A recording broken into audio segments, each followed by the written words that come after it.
Hello everyone and welcome to my channel, and today I'll be reading an Arlecchino Listener by me. So let's get into it. Lenny is the first to ask. He leans over the table, elbows perched on the polished wood, face mischievous and curious all at once. So, he says, dragging out whatever he wants to say, like he was revealing a trick at a show.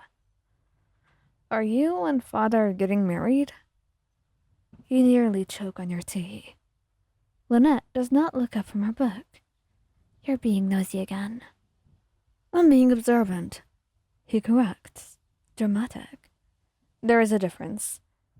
You'd notice it too if you weren't pretending not to watch them cuddle in the library last night. You look between the two, stunned, your cup trembling slightly in your hand. What? Fremine, bless his heart, peeks over the arm of the couch with wide, innocent eyes. For some reason, he was sitting on the floor. Not that you were going to judge. She smiled when you came in today. Father doesn't usually smile. Not like that. You open your mouth, then close it. Your face burns. The three children, siblings in spirit if not by blood, stare at you like you're the main act in a traveling circus. And maybe you are. Because who else would fall for the harbinger that they call father, with a heart like a locked door? But, even worse, they know. They know what's going on between you two. Or the lack thereof. Honestly, it's been too complicated. You set the teacup down, heart tapping nervously against your ribs. She hasn't. We have never talked about. Lynette looks up. You're blushing. I'm not. Lenya claps his hands. That's a yes. No, honestly, what are you talking about? Fremine's voice is soft. But, do you want to? Surprisingly, that's the thing that silences the room. The teasing dies down, like a tide receding, and you glance down at your hands, fingers twisting. I don't know if she believes in things like that. We haven't talked. Perhaps we've had some lingering moments.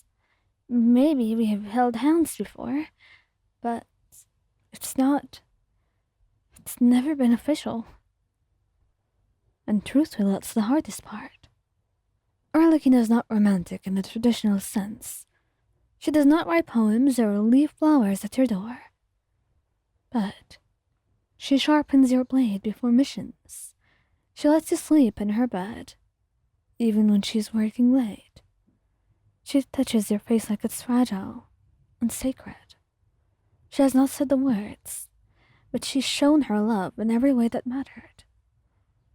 She loves in her own way, ferocious and silent. You just don't know if marriage fits into that vocabulary. Lenny's voice breaks the quiet. You should ask her. You stare at him. You want me to bring it up? Lynette raises an eyebrow. You faced off at Ruined Guard barehanded last week. This is scarier? Yes, it absolutely is. Because if I mess up with the Ruined Guard, I get a broken arm. If I mess this up, I lose her. She wouldn't leave you. And you truly want to believe her. Later that evening, you find her on the balcony. And she hears you before you speak. She always does. You've been quiet. So have you. But you're troubled. You decide to just say it. There's no point in beating around the bush, especially with Arlecchino. The kids asked me today if you were getting married. Arlecchino's shoulders stiffened ever so slightly, and he rushed to fill the silence. I didn't say anything. I didn't know what to say. I'm not trying to pressure you, I swear. I just... Did you want to say yes? You swallow. I don't know. She turned to see then, slowly. I've never thought about marriage. She admits. Not in the way others do. Not as a goal. And not as an ending. I figured as much. But, your breath catches. If I were to imagine it, she says, voice softer now, you'd be the only one I'd imagine it with. You blink. Really? She steps toward you, her hand brushing your cheek, a thumb tracing your skin with reverence. You're already in my home, in my plans, and in my heart.